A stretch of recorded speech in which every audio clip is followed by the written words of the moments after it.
Takže čau lidi, vítejte u dalšího videa a dneska je tady to slibovaný Q&A. Začneme rovnou prvníma 4 otázkama, na které se ptalo nejvíc lidí.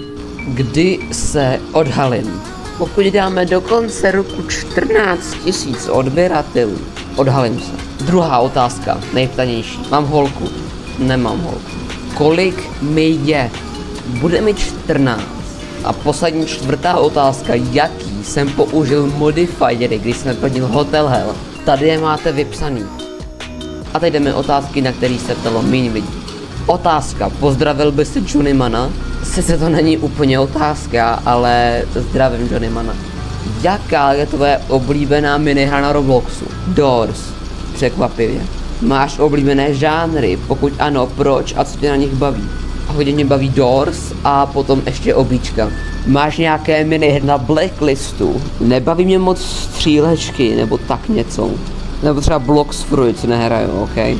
Jaké plány ohledně videí máš? Plánuješ ještě jiné minihry? Klidně, ale zatím mě nejvíc baví Doors. Potom možná dáme i Minecraft. Stanovovat si cíle ve hrách je skvělá motivace, proč hru hrát. Měl jsi někdy podobný případ, kde a jaký cíl to byl? Získat všechny achievementy v Doors? Jak to vidíš s Robuxy? Bereš je jako pocit zlepšení nálady nebo jako způsob se spřátelit? Například pro mě Robuxy znamenají forma podporu developerům. Asi stejně. To je vše. Díky za odpovězení. Není zač. Jak dlouho se plánuje věnovat Doors? Do té doby, jak dlouho mě to bude bavit? Koupíš si někdy Garry's Mod? Garry's Mod mám, ale vůbec nevím, o čem to je. Natočíš plus video, jak získáváš všechny achievementy v Doors? Všechny achievementy už mám. Poslední 2, co mi zbývají, tak je dohrát Floor 2. Nebojte se, video z toho bude. Kolik máš dětí ve sklepě? Když jich tam bylo 26, přestal jsem to počítat. Proč se takový Alpha Sigma?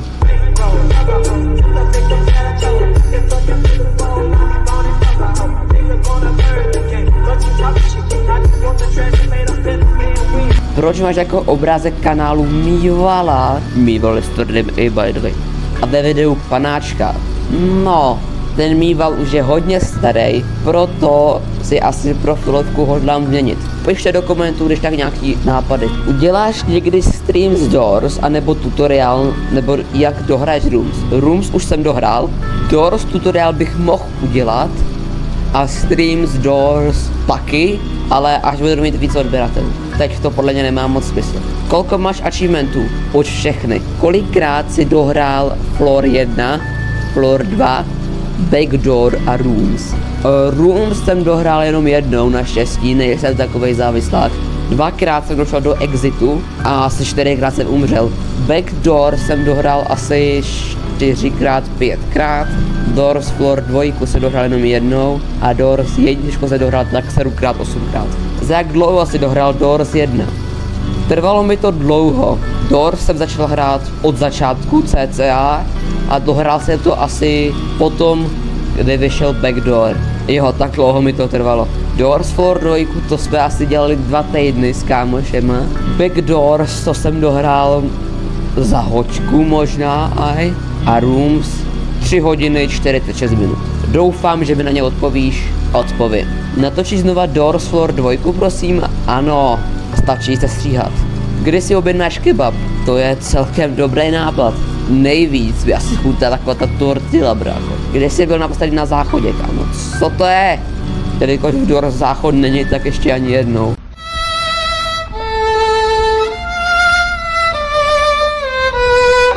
Kde maluješ ty postavičky? Dobrá otázka. V programu paint.net. A tenhle týpek je na Robloxu tenhle, takže ti udělám postavičku, jestli chceš.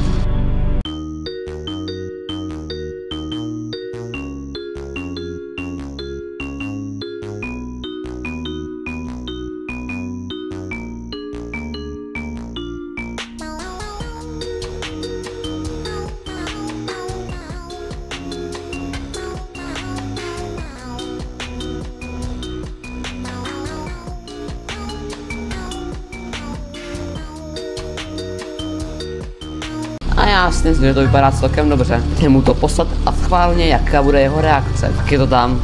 Oh můj bože. Wow. Zahraješ si se mnou někdy Doors? Určitě napoj si na můj Discord server, který máš v popisku videa. Já tam někdy bývám, takže pokud vychytáš správný čas, tak se se mnou zahrát můžeš. Skvělý video, děkuju. A otázka, zkusíš nějaké jiné minihry než Doors? Klidně. Fizzy nebo tady? Kvůli tomu, co tady v minulosti udělal, takže asi Fizzy. Máš hrát Doors, Elevator Music, Banger, jsi Michael Jackson, vykřičník, ses někdy u Doors, kdy jsem to hrál poprvé a nevěděl jsem, že je ve hře Timothy, jo. Zahraj si někdy Blade Ball, co se tady dělá? Jo, teď se asi hraje nebo něco. Je tady block a ability. Můžu spectatovat. Jo. Je tady nějaký míč. A teď ho to zabilo. Aha, takže asi musíš odrážet nebo něco. OK, a co tady mám dělat? Jde po mně. Jo, aha, já ho musím odrážet, OK. Jo. Hop.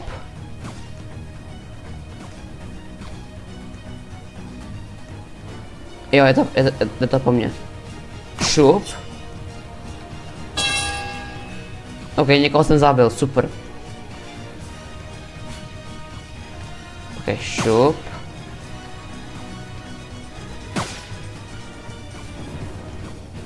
Hra prostě jenom odráží míč, super. Ajajajajaj, dobrý, no. OK, tohle mě moc nebaví. Natočíš Wobbly Life? Wobbly Life nemám. Takže možná někdy v budoucnu. Zahraj si někdy Doors s fanouškama. Můžeme udělat nějaký video, nějaký event.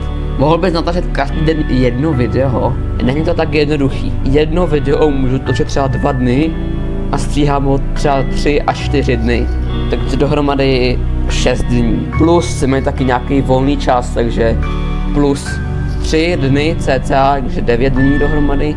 Někdy můžu být třeba zarachal za 4 z matiky, takže přidejme tomu ještě 1 až 2 dny. Plus trávení času s rodinou 2 až 3 dny. Šup. A máš z toho, že video vychází každý 14 dní. Jako nějak by to možná šlo, ale kvůli tomu, jak si videa stříhám sám, tak to nejde. Nejlepší videa, děkuju. Co uděláš za 100 000 odběratelů? Zatím nemám nic v plánu. Máš nějaký sen, který by si chtěl dosáhnout? Jinak máš mega dobře stříhané videa. To se jen tak nevidí, pokračuj dále v tom, co děláš. Děkuji moc. A sen, pokud se podíváš na moje stará videa, což vlastně jenom zeměpis, tak jsem chtěl procestovat svět, poznat různé kultury a tak. Za 2000 odběratelů bych chtěl udělat merch, akorát v Robloxu. Máš hrát Skibidi Toilet. Já nevím, co na to máme říct, kámo. Uděláš si skupinu na Robloxu? Aha. Asi nic. Hraješ Murder Mystery 2? Hrál jsem to, ale nehraju to nějak pravidelně. Moje otázka je, přesto si voláte a přesto natáčíš. Voláme si přes Discord a natáčí přes OBS. Jaká je pro tebe nejobtížnější entita v Doors? Jediná entita, kterou jsem sám nikdy nepřekonal, pouze s kamarádama, tak je byl ten sík ve dveřích 200. Kdy mě pustíš ze sklepa? Už mě to tu nebaví. Jak se dostal k těm komentářím, kde si vládnou byl, může být ambush v 15 dveří. Někomu se povedlo už dostat ambushe v druhých dveřích, takže v 15 být může. Budeš točit více gameplay? Samozřejmě. Koho máš nejradši za postavu v Doors? Samozřejmě, že El Goblina. Když vypiju benzín, budu dělat brm brm brm. What? Nevíš, jak otevřu v Doors ten achievement, abych mohl jít do Floor 2, to hrát Floor 1. Kde ses jako první dozvěděl o Robloxem? Viděl jsem to u Rydera. Co je nejodradnější postava z Doors podle tebe? Podle mě je to Grumble, nestáším ho. Kdyby jsi měl vytvořit vlastní postavu, co by to bylo? Jak jsou Eyes, takže by byl pravý opak a musel bych se třeba na tu entitu koukat. Kde jste se s klukama poznali? Napsali mi na Instagram. Máš psa?